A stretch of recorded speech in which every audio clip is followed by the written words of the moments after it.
Together, growing in faith, changing communities. Makadunyiswe uJesu Kristo. Manje thina sami ngifisa ukubuka incwadi kaGenesis isahluko sokuqala ivesi ka26. Genesis chapter 1 from verse 26. Wabe esethi uNkulunkulu masenze abantu ngenswebu nangomfanekiso wethu babe namandla phekweinhlanzi zasolwandle phekweinyoni zasemkhathini naphekwazo zonke ilwane ezihamba emhlabeni. Kunezinto engifisa ukuziveza. Eyokuqala, uNkulunkulu themedala akadinganga ukuhlala nomuntu, akadinganga ukuba aconsulte nomuntu, kodwa uzenzele yena ngokuhlakanipha, ngokuqonda, ngokwazi kwakhe. Konke esikubonayo ezweni okudalwe uNkulunkulu akakaze aconsulte, kodwa kuthe uma esezodala isidalwa esingumuntu, lithi izwi likaNkulunkulu wahlala phansi, athopula kahle, kwahlalwa phansi, kwahlelwa konke, maqedane kwagqitshwa ngempilo yami. Kunenkonzo engihleli kuyona manje ethi awuvedanga wafika, awuvedanga wadaleka, awuvedanga waqhuma nje, kodwa kuke kwahlalwa phansi. Yazi kwele mimoya bezothi kuke kwayaluza izalukwazi zathi simletheni emagcekeni. Kuke kwayaluza impunga zathi leluhlobo sabelindele laba bantu. Ubona ithandwa zami nginemfihlakalo ngesidalwa esiwumuntu. Khona omunye umuntu esithi uphile ngaphambi kwesikhathi sakhe. Khona uhlobo lomuntu esithi ukufika kwakhe kushintshe izinto eziningi layikhaya. Ukufika kwakhe kusilungisele izinto eziningi layikhaya. Ngqondweni yami kwele mimoya uma obhala incwadi kaGenesis ethi uke uNkulunkulu wahlala phansi wabuza wathi masenze abantu, engqondweni yami phithaza amakhehla, phithaza impunga, ziyaphithizela, ziyabuza ukuthi are they ready yini for this kind of a person? Khona umbuzo sikangaze siyibuze wona ukuthi is the world ready for you? Is your family ready for you? Is your wife ready for you? Is your husband ready for you? Because mama ready for them, either it will break you or it will destroy you. If you're not ready for it. Kodwa nalento evuka enhlizweni yami ethi kodwa uNkulunkulu yena unencebo, yena uneplani, yena unento afisa ukuyenza, nafisa ukuyinqedela, nafisa ukuzivezela yona ngawe. Akathola kahle encwadini kaJeremiya sibheka ngiyalazi icebe enginayo. Athi ngalowo muntu ngiyalazi icebe enginayo. athi obhala kahle encwadini kaJeremiya chapter 1 athi ngaphambi kokuba ahlale esibelethweni ngase ngimazi, ngaphambi kokuba ahlanganiswe esibelethweni sikanina ngase ngivele ngimbekile, ngase ngivele ngimqambile, ngase ngivele ngimnikile into azoba yona. Khona le nkonzo uNkulunkulu ayivusayo kumina ukuthi uNkulunkulu wangaze emaphakadeni umhlaba ungakabi khona. uNkulunkulu wakwazi emaphakadeni even abazali bakho bengakabi khona. God, it means uNkulunkulu yazi lengane encane egoniwe ukuthi ngelinye ilanga uyongilethela lo mntwana ngelinye ilanga uyokumongameli oyophilisa abantu bakho. Masibukele phansi isidalwe somuntu, especially mawuyingane encane, because awazi uNkulunkulu ubekeni empilweni yalo mntwana.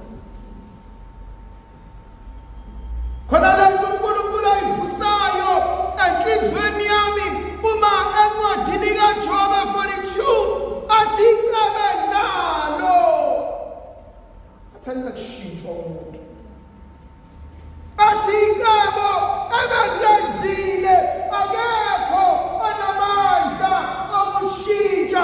Athi encwadini kaJohannes chapter 6 athi akekho namunye oyobahlwitha esandleni sakhe. But the bigger question for me is, do I know the plan uNkulunkulu anayo ngami? Ngoba kulula ithando zami ukuhamba without knowing the plan. Kulula ukwakha without knowing the plan. And mawukuthi uyakha iplan awunayo, noma umuzi ungatsheka ukuthi if iplan ingekho there's nothing we can do. Noma umuzi ungaba uhume ube nje, if iplan ingekho there's nothing we can do because ayikho iplan. So ubuzo wami ukuthi uyayilazi icebo uNkulunkulu anayo ngawe. Point number 2, ithi mina izwi likaNkulunkulu masibakhe ngenswebu nangomfanekiso wami. Do I see God in you?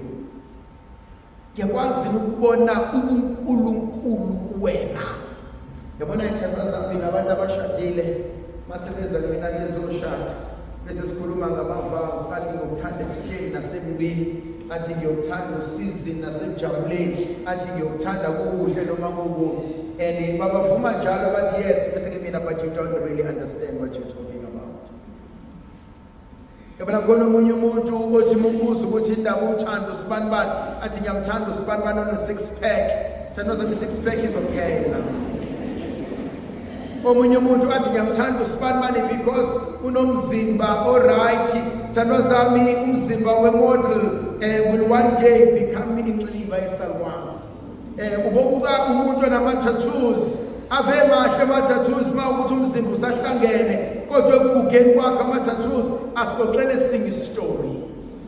Nayi point engifuna ukuya kuyona. Do not love me for who I am, love me for who I am becoming. Actually, may understand that information. Thando zami uThembelani eninaye manje is not the same Thembelani owayekhona 10 years ago. uThembelani enimbonayo manje is not the same Thembelani abazobe experience somewhere else 10 years ago. So don't fall in love with just me, but fall in love with me as I am growing, as I am becoming, and as I am becoming something bigger and better than this. I always say to myself, ungashada umuntu onemali manje engenayo ingqondo, khona ushada umuntu ongenamali manje kodwa onengqondo, ngoba onemali manje ingqondo ingekho, in 5 years 10 years izophela. Imali abazali izophela ngoba ingqondo ayikho kodwa imali ikhona. Lona akanayo imali kodwa unengqondo yokwenza imali, bese ethola amathuba uzoba nayo. Bobuka labafana noma lamantombazane that were bullied at school. They were bullied at school. They are now CEOs and managing directors in companies. Laba babeyitshela ukuthi bama-chiefs, ababeyitshela ukuthi bahle, babeyitshela ukuthi they are the heat. Sekuyibona bazo emsebenzi because they forgot the principle. It's not who I am, but it's who I am becoming. Khona into esishayayo kwesinye isikhathi. Khona abanye abantu mabeza kumathandana nomjolo, khona umehluko phakathi kwe-cracker i-fireworks, cricket, akunomsindo, ave uloud, and abantu abaningi bayawubona, bayawujabulela, and everybody has a hype about it. Kodwa sheshe kuphela. Kodwa a fireplace will always be there. And khona amadoda who are like that. Khona omama who are like that. You will never see them so loud. You will never see them posting relationships. You will never see them so much on you. God, they are like a fireplace. They will always be there. And no matter what, barusmat bani, no minkuni ngaphela amalahla khona engisangakwazi uqala. Ngisabe umuntu ongiloboliso kwegrosa. Ngiyamthanda umuntu engimbone beka isenti pay kwesenti, because lo muntu is showing me ukuthi consistency and perseverance is going to be the order of the day. Khona lenkonzo uNkulunkulu ayivusayo lithi izwi likaNkulunkulu wabanikeza amandla. Wabanikeza amandla to have dominion. Power is given not to oppress. Power is given in order to liberate.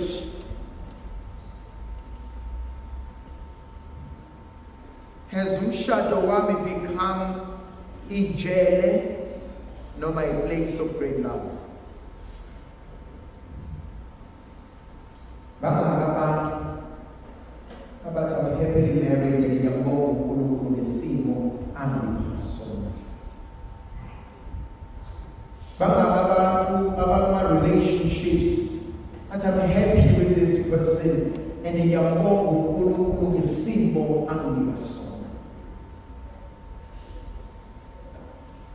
Abantu abasele abahleli because abazi bazoyaphi. Ngoba bazi bazokwenza njani. Khona lento uNkulunkulu ayishoyo wababusisa, he blessed them and he said multiply. Wababusisa wathi makwande, wathi makhume, wathi maphile, wathi maqhubekele phambili. Abantu mabeza eofisini bethi Father ngifisa ukushada. Half the time basuke sebeyenzile ingqondo yabo, so they've made up their minds, bayazi wena bafuna ukushada. Half the time ndabanye babo ngiyahlala ngikhulume ngibuke kodwa ngeke ngisandula la. Kodwa umuntu umshado ubonayo from the word go ukuthi no, this is not going to make it. Ngeke kwenzeke. And chances are akwenzeki.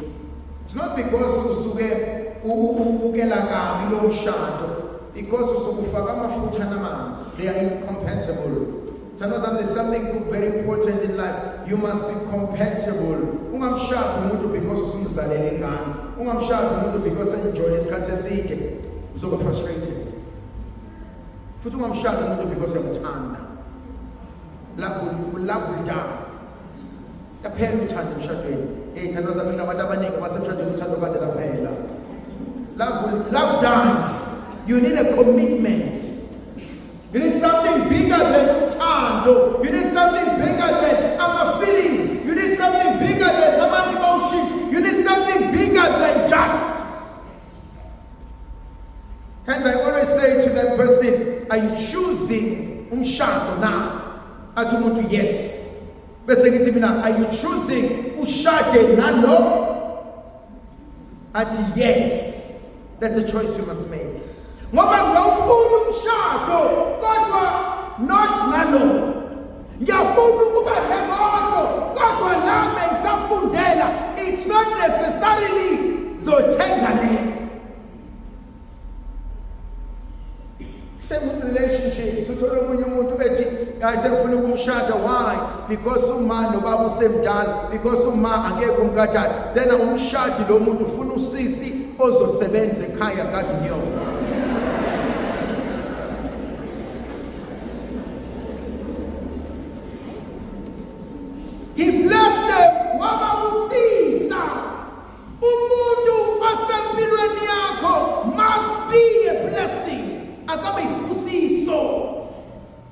You know, one of the most beautiful things, ubuya uzekhaya wamukelwe izinja zakho. That's very beautiful. Nezazi izinja. Labantwana abanele bazongiphatha nabo. Abahambe bohlala ngaphandle abantwana bakaMaria ngoba sebefuna ukulala. Uyabona inja miqhamuka ayikho into emnandi njengenja ukuqhamuka ikujabulela inja yakhe ikujabulela ukwathana ubaby udlale nayo inja yakhe. Ngisho inja yangempela. Kodwa uma umuntu ohlakaniphile, uma umuntu asekhulile, awuwekade uyothenga umdlwane ungambonanga uyise nonina. Mawufuna ukuthenga umdlwane uboqala uthi ngicela ukukhombisa izithombe zabazali balenja. Uma sawuyibona lenja uyabona ukuthi lolu hlobo kuthiwa i-mixed breed eye-pitbull kanye ne-bull kodwa-ke uyabona uma ngoba ama-genes kama azosalela la akababa azosalela la, then you buy a puppy based on your satisfaction ngabazali. I'm being honest. If you're a breeder, awuyithengi inja ungenayo i-history ya mama nobaba walezi zinja lezi.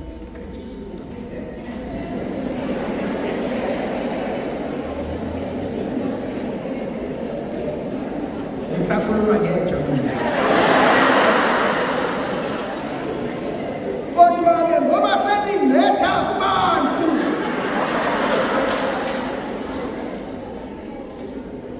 ungamshada umuntu ungamazi uba wakhe nobaba wakhe. Now I'm being honest. Ungamshadi umuntu ongamazi uma nobaba. Akube kulula masela edrobheni uma sihlangana nosisi bebahle bebeyizo zonke izinto. Wow. Iyakumnandi ukuthathe phela ivele ukumdlalisa umuntu. Kodwa when you're going to take a next step, sefoneke wenza isinqumo sokuthi ngiyafisa ukwazi ukuthi hlobo luni lama elikuzalayo. Ngiyafisa ukwazi hlobo luni lababa elikuzalayo, because ubaba wakho noma wakho bazo-influencer iy'ngane zami zalakhaya. No, Chando Sami, this has been proven medically. Medically it has been proven. Ukuthi khona umuntu mayigula manje sizofuna i-family history yakini. We know that. You know, some of us are failures as mothers because our mothers were absent. Some of us are failures as fathers because our mama were absent. Some of us are failures as husbands because I know nothing else but to beat a woman. I've seen that. I've seen that. I know nothing else but. It's a very important point. Then you will realize ukuthi umdlwane wami usukhula uzoba hlobo luni likagova. Sengiphetha wababusisa. Speak words. Ungamshada umuntu ohleze ekudicilela phansi. Amshada umuntu ohleze ekukhukanisa nabantu. Yabona ngiyayixoxela nje, ngiyayikhulumela nje. Ungamshada umuntu ozoba wena wedwa isilime emndenini ukuthi akwazi ukuthi sibantu banengane. Umndeni wonke uyazi ukuthi njengoba sigijima sonke la egcekeni uma kasibani lo wena wedwa ungazi. Ungamshada umuntu ozothi umshada namhlanje angakutshela ukuthi unengane and only tell you 10 years later ukuthi by the way ngangenengane ngangisakutshela. That means lobo muntu never really loved you, because if wayithanda wayokutshela iqiniso. Ndlovukazi ezulu ayibenathi sibusiso sivikele isikhanyisele isinika amandla. Uyise nendodana nomoya wakho ogcweleyo.